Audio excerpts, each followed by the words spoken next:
యువగణం యువగణం గర్జించెను నేరి నవగణం యువగణం యువగణం చూపిద్దాం రండి జనబలం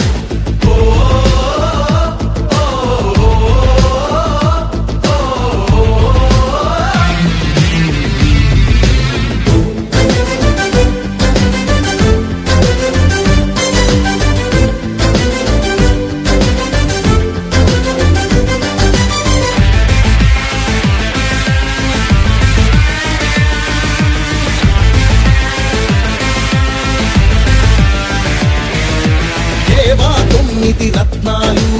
ఏమైపోయాయి ఆనాడిచ్చిన హామీలు ఎక్కడ చచ్చాయి ఎయిడెడ్ స్కూళ్లకు ఎసరెట్టి చదువును చంపారు ఉద్యోగాలే లేకుండా యువతను మించారు కొత్తగా రాదే కంపెనీ